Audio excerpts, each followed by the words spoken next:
Bonjour à tous, bienvenue à la première séance en informatique. Nous allons voir aujourd'hui comment appréhender la notion d'affectation, l'affectation d'une variable. On va voir le concept informatique, puis on va voir sa transcription en Python.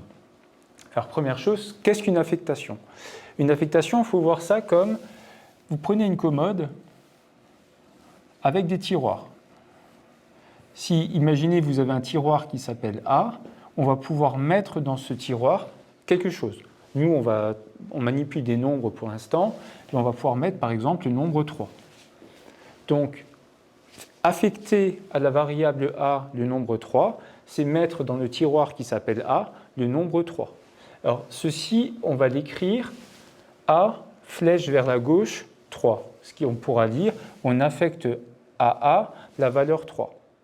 Si maintenant on veut affecter à une autre variable une autre valeur, on pourrait dire à B, on affecte la valeur 5, et bien on va avoir un nouveau tiroir qui s'appelle B, et dedans on va mettre 5. Maintenant, il faut comprendre ce qui va se passer quand on considère deux affectations successives pour la même variable. Donc ici, j'ai une variable qui s'appelle A, je vais lui mettre 2 dedans. La question est, que se passe-t-il si derrière je veux mettre 3 dans A? Il y a des élèves qui pensent, et ça pourrait être exactement ce qui pourrait se faire, c'est qu'on rajoute 3 à 2 qui existent déjà. Ce n'est pas en réalité ce qu'on a choisi de faire en informatique. Quand on dit à A, on affecte la valeur 3, c'est qu'on prend le tiroir, on vide le tiroir et on met 3 dedans. Donc à la suite de ces deux instructions, A est affecté à 2 puis à 3, dans le tiroir qui s'appelle A, donc dans notre variable A, il y a la valeur 3. Alors, en Python, quand on veut effectuer une affectation, on doit utiliser le symbole égal. Donc, par exemple, les instructions suivantes vont s'écrire A égale 2, puis B égale 3, puis A égale B. Alors, attention à la non-symétrie de l'affectation. On voit que le symbole choisi en langage naturel est la flèche vers la gauche.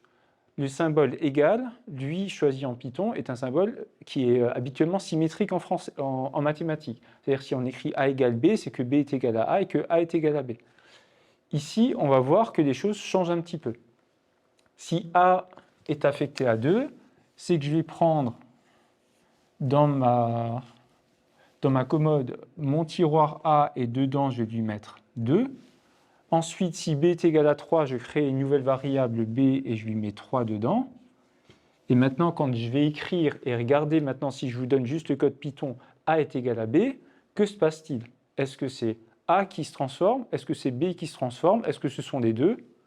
Et on voit que le symbole de base, c'est-à-dire A est affecté à B, c'est-à-dire on va le lire, on prend l'élément de droite et on le met dans la variable de gauche, c'est-à-dire on va évaluer ce qui est dans la variable de droite, B. Donc, dans B, il y a 3. Et ce 3, on va le mettre dans A. Et du coup, A va valoir 3. Mais la question maintenant est que vaut B? Est-ce que quand on dit dans A, on met B, est-ce que pour autant on vide B? Et la réponse est non. Dans B, il y a toujours 3.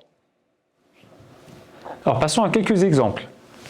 Vous pouvez mettre la vidéo sur pause pour essayer de deviner à la fin de ces instructions ce que valent chaque fois A et B, ou C dans le cas du deuxième exemple. Alors, ici, A est égal à 2, c'est-à-dire, on peut traduire ça par A flèche 2, donc A est affecté à 2, c'est-à-dire dans le tiroir A, actuellement, j'ai 2. Dans le tiroir B, vous voyez que B, cette fois-ci, ce n'est pas juste une valeur, ce n'est pas une variable ou ce n'est pas un nombre. Ici, on effectue un calcul. Donc la première chose à faire, c'est ce qui est très important à comprendre, parce que pour l'instant, ça va paraître assez évident. Vous allez voir que dans le troisième exemple, ça l'est beaucoup moins. C'est que l'affectation est asynchrone, c'est-à-dire on fait les choses en deux temps. On commence dans un premier temps à évaluer A plus 1. Une fois qu'on a une réponse pour l'évaluation de A plus 1, on va prendre la valeur qu'on a trouvée et ensuite on va la transférer dans un deuxième temps à B. Donc ici, A vaut 2. Pour trouver B, d'abord je dois calculer A plus 1. Donc j'ai cherché dans le tiroir A ce qu'il vaut. A vaut 2. Donc j'ai 2 plus 1 qui va faire 3. Et je peux mettre 3 dans B. Pour le deuxième exemple, donc j'ai d'abord A qui vaut 3, puis B qui vaut 2. C équivaut A fois B. Donc à nouveau, je vais chercher dans A sa valeur, c'est-à-dire 3. Le fois en Python se fait avec le symbole étoile. Donc 3 fois la valeur qui est dans B, c'est 2. Une fois que j'ai fait ce calcul, c'est-à-dire 6, de 6, je vais pouvoir me mettre dans la variable C. Et donc à la fin de ces trois instructions, A est égal à 3, B est égal à 2 et C est égal à 6. Pour la troisième, remarquez cette égalité, cette instruction qui en Python est non seulement juste, valide, mais très fréquente, et qui en mathématiques, finalement, n'a aucun sens ou aucune solution. A ne peut pas être égal à A plus 1. Si vous simplifiez par A, vous tombez sur 0 est égal à 1. Par contre, en informatique, elle a un sens, parce que ce symbole égal se traduit par A est affecté à A plus 1, qui se fait de manière asynchrone, comme je vous l'ai dit avant. En premier, on va évaluer ça. Donc dans A, actuellement, j'ai 2. Donc je prends la valeur de A qui vaut 2, je lui rajoute 1, j'obtiens 3. Et dans un deuxième temps, je vais mettre la valeur de 3 dans A. Et donc, à la fin de ces deux instructions, A vaudra 3. Nous allons donc nous entraîner maintenant à travailler les affectations. Je vous propose 3 exemples. Je vous permets de mettre en pause à ce moment-là pour essayer de résoudre ça vous-même, ce qui est plus efficace que de juste suivre cette vidéo. Et donc, ce qui nous intéresse, c'est les valeurs à la fin de A et potentiellement de B et de C s'il y a d'autres variables qui apparaissent. Et donc, ici, j'ai B qui vaut 7 d'abord, puis j'ai A qui vaut B fois B. Donc, je vais devoir d'abord évaluer B fois B. Donc, B étoile B, c'est B fois B, c'est-à-dire 7 fois 7, c'est-à-dire 49. Et donc, A va valoir 49. Je commence maintenant par A est égal à 3. On voit ici de nouveau une égalité qui mathématiquement n'aurait pas de sens. Je prends A qui vaut 3 et je commence par évaluer ce qui est à droite de mon affectation. Donc dans A, j'ai 3, je fais 3 moins 1, c'est-à-dire 2, et donc A va valoir 2. Maintenant, c'est B qui est affecté par la valeur prise dans A, donc B va valoir 2 et A va valoir 2 aussi. Donc B est changé, A n'est pas changé. Pour la dernière, je prends C qui vaut 1, puis B qui vaut C plus 1. Donc à place de C, je vais remplacer C par 1. Donc j'évalue ce qui est d'abord à droite. Donc 1 plus 1, 2. B va valoir 2. Maintenant que B vaut 2, je vais pouvoir évaluer donc d'abord ce qui est à droite. B égale 2, C est égal à 1. Donc 2 plus 1 plus 2, j'obtiens 5. Et donc C sera égal à 5. Ici, B vaut 2 et C vaut 5. Je vous propose de vous entraîner encore une dernière fois. On va intégrer de nouvelles commandes qui permettent d'effectuer des calculs mathématiques.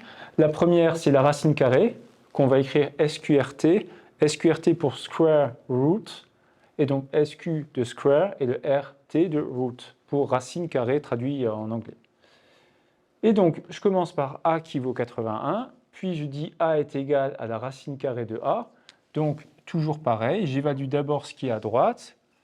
Racine carrée de A, c'est-à-dire racine carrée de 81, va faire 9.